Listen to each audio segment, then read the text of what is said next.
Oh, that swimming pool was where I spent all my time. Rod Bowar sealed his professional fate at Kennebec's KOA campground. Right here, right in the bottom of that pool. He got his start here because of a volunteer teen labor auction for charity. At that point in time, you power washed all the old paint off the cement in the bottom of the pool, and that's a big job with a power washer taking about that much at a time. But he's climbed from that to own 7 companies, get elected to office, and serve as a statewide education leader, not to mention indispensable community volunteer and cheerleader.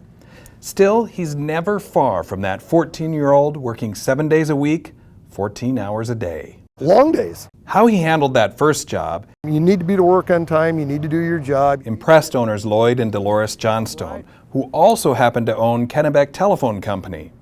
When Rod turned 18, Lloyd made him a deal. He would pay for Rod to go to tech school if he came back to work for the phone company. Rod thought he had the perfect scholarship until Lloyd died in a 1980 traffic accident. School plans ended. Dolores needed Rod's help to run the company.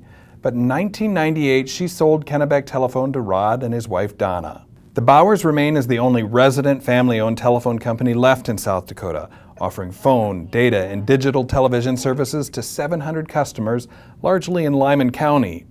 From this flagship business, Rod has grown or created a half dozen more, offering critical services to the people of central South Dakota. Expansion began with electrical contracting because the only electrician in the county quit, tired of administration of the company.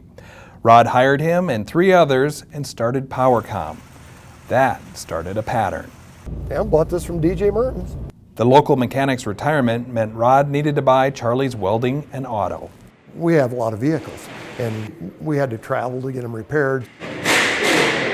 It grew from there. The local folks found out we had this going on, and they started coming to us saying, hey, can you fix this? Can you change my oil? Can you fix my tire? As my eyes kind of got open, oh, hey, we need this. Much of his parts supply came from the Napa store 30 miles east in Chamberlain. So much so that the owner told Rod, when I get ready to sell, I'm calling you because you're my biggest customer. He called, Rod bought, and he scored another success. A few years back, we were the 5th largest Napa auto care in the Minneapolis area, which is like 4 or 5 states. KTC Construction, technology and communications specialists, and his office plaza, a business incubator of sorts, round out his business holdings.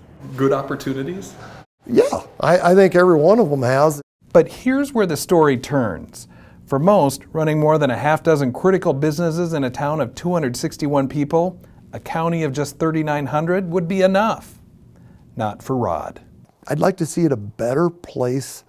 I think it's a great place now, but you can always make it better. I hope it's better. I hope the whole state's better. This man of action gives back with urgency. I am a fireman. Yes. Committed to community from an early age. 18, how it happened is I was working for Lloyd Johnstone and the fire whistle was blowing. He said, you should go. So I went, and then we filled out the application after the first fire. The history runs thick. We've got 1 truck left from when I first joined. Everything else has been upgraded, changed. It's a 1967. The commitment strong.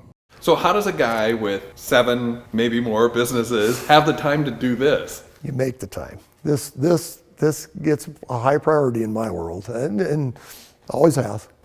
Why do you think that is? Why is it a high priority for you? Probably because I was brought up that way. My dad was real active, and he was totally dedicated to it. And I guess I never really did ask him why. Just my son does. Chaz does it now too, and he's really involved. And he also serves on the town board, giving far more than he receives. Some years ago, he saw the town lawyer trying to water the Ball Diamond's outfield. Drove by, he's dragging hose, and I basically talked to Herb then and said, hey, we'll help you put a sprinkler system in. And his effort is symbolic of the growth he wants to offer the area's young people. I'm Rod Bowar. I'm the president and manager of Kennebec Telephone. Each year, Rod and other business people meet with Lyman juniors and seniors. They have great questions. The questions are just, you can't predict what they're going to ask, but none of them are stupid questions. They're all very solid questions. This career day focuses on professions that can bring them back. I tell them there is a lot of opportunity. You know, we've got accountants around here, we've got attorneys around here, we've got good bank jobs, we've got agronomy jobs, we've got grain jobs. That's just outside Kennebec Telephone, but within Kennebec Telephone, we've got technology jobs, we've got you know, mechanics, auto mechanics. It's exciting, and these are good paying, good benefit jobs, and with great hunting and fishing here. Rod makes it even more attainable. He offers scholarships to students who will come back to work for him. So far, he has personally guaranteed 8 scholarships, and it's growing. But even that requires a deeper commitment, because when they do come home, they need housing. Rod takes on that challenge too, buying up old housing stock, sometimes historic housing. This is Jim Abner's old house. Right here? Yep. This gray one? Yeah, the telephone company, we bought it and restored it. We're selling it to an employee on contract for deed. So there's a plaque on it that's part of the requirement. The plaque's always got to stay on the house. That was where Jim Abner was born and raised. These opportunities, this place, these people energize Rod. Kennebec's kind of a get-it-done town. I mean, if they want to do something and put their mind to it, they're probably going to do it.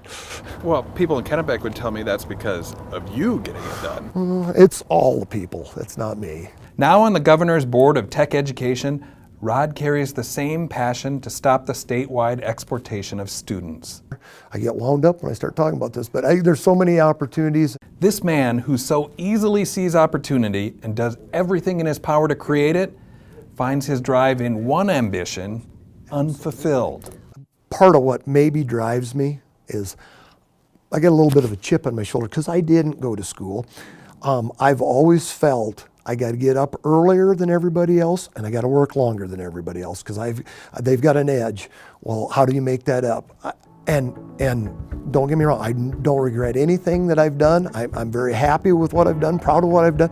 But and doing that, and I still do it. I got to get up earlier than the other guys. I got to stay later. But I don't want our young people to have to do that.